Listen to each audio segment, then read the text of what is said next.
미 공화당 대선 후보 트럼프가 대선 불복뿐 아니라 소송전까지 시사하면서 논란이 커지고 있습니다. 네, 20일도 남지 않은 미국 대선 전망과 쟁점을 짚어보겠습니다. 연세대학교 통일연구원의 봉영식 박사와 함께합니다. 어서 오십시오. 네, 안녕하십니까. 네, 저희 트럼프의 대선 불복 발언 논란이 뜨거워지고 있는 것 같습니다. 결과가 의심스러우면 소송도 불사하겠다. 이런 의사를 밝히고 있는데 트럼프 측의 의도 어떻게 봐야 되는 겁니까? 트럼프 후보는 이제 대통령 선거에 승리하는 것도 중요하지만 자신이 도널드 트럼프라는 인물이 대중의 그런 지지를 받고 항상 그런 여론의 중심에 서는 것을 바라고 있습니다. 그렇기 때문에 항상 새로운 이슈를 만들고 그 인기를 유지하는 것이 중요하기 때문에 일종의 나르시시스트적인 정치인이라고 볼 수 있습니다. 그래서 새로 이 선거가 조작되었다, 캠페인이 조작되었다는 이슈를 제기함으로써 자신의 위상을 계속 선거 결과에 상관없이 유지하려는 전략입니다. 네, 심지어 자체 출구 조사까지 실시하겠다 이런 계획까지 밝혔는데 이것도 역시 관심 끌기다 이렇게 봐야 관심 할까요? 끌기죠. 예. 네. 제일 재미있는 것은 트럼프 후보는 정치에 입문하기 전부터 자기의 그 TV쇼 The Apprentice가 에미상 후보에 오르지 못했을 때는 또 에미상 그 조직이 조작되었다. 이런 불평도 했고 하지만 공화당 전당대회에서 자기가 인기가 올라갈 때는 또 여론조사를 즐겨 인용하였습니다. 그렇기 때문에 자기가 보는 시각에 따라서 자기 입장에 따라서는 또 입장이 오락가락합니다. 네, 그렇다면은 지금 정가에서라든지 언론계에서는 어떤 반응들이 나오고 있는 겁니까? 큰 파장은 없을 것입니다. 선거가 끝난 다음에 도널드 트럼프 후보는 아마 이제 소위 비정신으로 돌아가서 이렇게 우리나라 선거제도가 썩었다. 이것을 우리가 바로 잡아야 된다고 이제 장외 활동을 나름대로 열심히 할 것으로 보입니다. 이것이 공화당에 대해서는 굉장히 큰 골칫거리로 작용을 하겠죠. 이 정당 정치가 안에서 이루어져야 되는데 자꾸 정당 정치 밖에서 공화당의 입장을 괴롭히는 인물이 속출하기 때문에 공화당의 리더십 입장에서는 앞으로 이것이 큰 변수로 작용할 것입니다. 네, 공화당으로서는 이게 연방 의원 선거에 영향을 미치지 않을까 참 걱정이 많을 것 같은데 어떻게 보시나요? 예, 그렇습니다. 특히 이번에 상원의원 선거에서는 지금 민주당 소속 상원의원의 지역구보다도 공화당 소속의 상원의원이 잡고 있는 지역구 선거가 한 1대3으로 많습니다. 그렇기 때문에 이런 트럼프 후보의 돌출 발언에 대해서, 돌출 행동에 대해서 공화당 후보들은 자기 그 상원의원 당선 여부에 어떤 악영향이 미치지 않을까 굉장히 노심초사하고 있죠. 그래서 거리두기에 나서고 있고 그런 면에서 미국의 민주주의 200년이 넘는 미국의 민주주의 역사 동안에 패자가 승자의 승리를 진심으로 축하하는 결과에 승복하는 아름다운 전통은 유지돼야 된다. 이런 입장을 대부분 고수하고 있습니다. 네.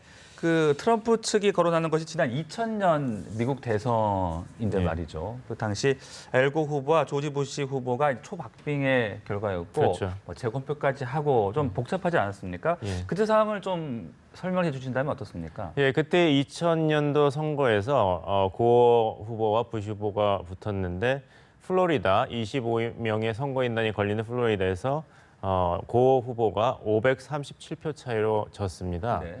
근데 그때 사실 전체 일반 유권자 투표에서는 고 후보가 부시 후보보다도 오히려 50만 표 이상을 더 받았거든요. 그렇죠. 그래서 재밌는 것은 그래서 그때 알고 후보가 플로리다도 진 줄 알고 전화를 했습니다. 부시 후보에게 축하 전화를 대통령 나는 축하드린다 했는데 좀 이게 개표에 문제가 있다는 소식을 듣고는 다시 두 번째 전화를 걸어서 아까 축하 전화를 취소한다 그랬거든요.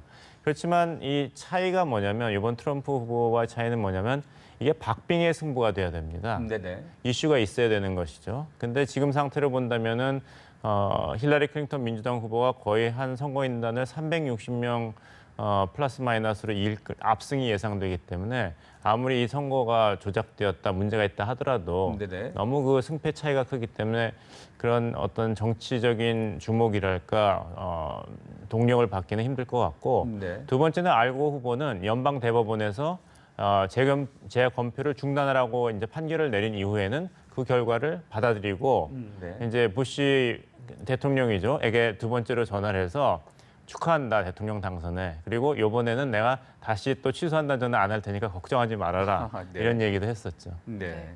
참 선거까지 20일도 채 남지 않은 시점에서 이렇게 패색이 짙은 상황에서 이런 질문을 드리기가 저도 참 답이 있을까 싶은데 트럼프가 이렇게 추락을 막을 만한 또 반전을 꾀할 만한 전략이 있다고 보십니까? 없습니다. 이 선거는 앞으로 한 2주 정도 남았죠. 11월 네네. 8일까지. 트럼프 후보가 제3차 대선 토론에서 사실 9회 말 역전 말로 홈런을 쳐도 될까 말까한 상황이었는데 3차 토론도 이 힐러리 클린턴 후보 페이스에 끌려갔습니다. 네네. 오히려 힐러리 클린턴 후보가 도널드 트럼프 후보의 어떤 이 토론 스타일을 그대로 해서 굉장히 공세적으로 나오지 않았습니까? 중간에 말도 끊고 이제 도널드 트럼프 후보가 어떤 멋있는 호텔을 자랑하니까 중간에 그거 다 중국산 수입 철강으로 지은 건물 아니냐 이렇게 한 방 매기기도 하고 네. 그렇기 때문에 그 제3차 대선 토론이 끝난 지금은 여러 가지 면에서 조직력 장악이라든지 자금 동원 능력에서도 네. 트럼프 후보가 대세를 뒤집을 가능성은 거의 없다고 말씀드릴 수 있습니다. 네, 1, 2차 때보다는 트럼프가 조금 격차를 좁히지 않았냐는 분석도 일부 나오는 것 같은데 어떻게 생각하십니까? 예, 약간 있었습니다만은 결국에는 뭐 앞으로 대법원 판사 임명을 어떻게 할 것인가, 낙태에 대해서 어떻게 생각하는가, 또 수정헌법이죠. 총기 소지 자유권에서 어떻게 생각하는가 여러 가지 어려운 질문에 사실 트럼프 후보는 일반론적인 대답을 했지 네. 유권자들의 마음을 뒤집을 만한 그런 대통령으로서의 자질을 보여주는 답변은 못했죠. 재미있는 것은 CNN에서 그 사람의 이렇게 바디 랭귀지, 표정과 몸짓을 가지고 그 사람을 분석하는 전문가를 초청해서 제3차 토론회에서의 트럼프 후보의 이제 반응을 분석했습니다. 그런데 굉장히 다시 한번 보시면 굉장히 자주 물을 마셨습니다. 네. 이제 목이 타고 초조했던 것이죠. 그리고 보셨으면 아시겠습니다. 토론 끝나자마자 그 연단에 자기가 메모했던 그 노트북을 찢어버렸습니다. 그 자리에서 북북. 그러니까 굉장히 그 화가 나고 좌절감이 있었던 것이죠. 근데 트럼프 후보가 유일하게 얼굴 표정이 밝아지고 눈이 커지면서 적극적이고 긍정적으로 대답한 질문은 그거였습니다. 크리스 월러스 팍스뉴스 사회자가 선거 결과에 승복하겠냐 했을 때 트럼프 후보는 기다렸다는 듯이 그거는 그때 가서 얘기하겠다. 네네. 궁금하지만 그때까지 기다려라. 아직 결정 안 했다는 식으로. 그러니까 트럼프 후보는 대통령 선거에 이기는 것도 중요하지만 자기가 항상 화제의 중심이 있는 게 중요한 인물입니다. 그래서 아마 선거 끝나고 나서도 이 선거는 조작되었고 난 피해자고 내가 이것을 고쳐야 된다. 여러분의 도움이 필요하다. 이런 활동을 활발하게 전개할 가능성이 높습니다. 네. 그렇게 결과에 불복을 한다고 하더라도 가정을 한다 하더라도 뭐 결과가 뒤집힐 가능성은 거의 없다 이렇게 봐야 되는 거죠. 그렇죠. 지금 소위 그 스윙 스테이트, 굉장히 중요한 유권자가 많이 쏠려 있는 주들에서 힐러리 클린턴 후보의 약진이 1차 대선 토론 이후로 굉장히 두드러지게 나타나고 있습니다. 지금 전국적으로 유권자 간의 격차가 약 8% 정도인데 이 수치는 지난 2008년에 오바마 당시 민주당 후보가 공화당의 존 맥케인 후보한테 승리했을 때와 비슷한 차이입니다. 그래서 아마 약 360명의 선거인단을 힐러리 클린턴이 확보하는 대승이 예상되지 않나 말씀드립니다. 네. 네. 힐러리 후보로서는 지금 상당히 여유가 있을 것 같은데 남은 기간 어떤 전략 가져갈 거라고 보십니까? 지금 여유가 많죠. 그래서 어제 뉴욕에서 그 저녁 만찬에서도 지금 낮잠을 좀 실컷 자고 와서 기운이 난다 이런 농담도 하고 그랬는데요. 네네. 이제부터는 보병전입니다. 그 지난 2012년 선거에서 오바마 민주당 후보가 롬니 공화당 후보한테 대승을 얻은 것은 사실 그 전국 유권자의 표차는 3%밖에 안 됐는데 선거인단 표차는 굉장히 컸거든요. 네. 그 이유는 그 스윙 스테이트, 그 중요한 주의 그 지역 그 사무소를 굉장히 많이 개설해서 지금 아직도 마음을 결정하지 않은 부동층 유권자들을 방방곡곡 찾아다니면서 설득을 한 게 주요했습니다.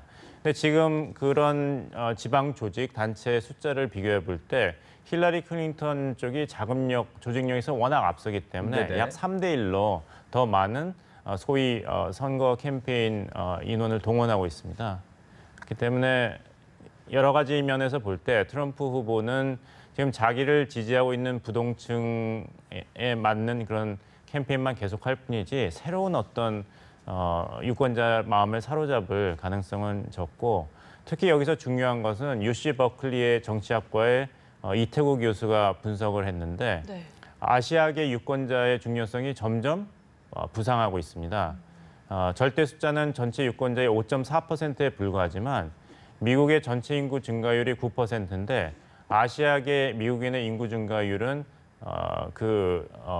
10배입니다. 40%입니다. 네. 그리고 아시아 이민계는 라틴계 이민계와는 다르죠.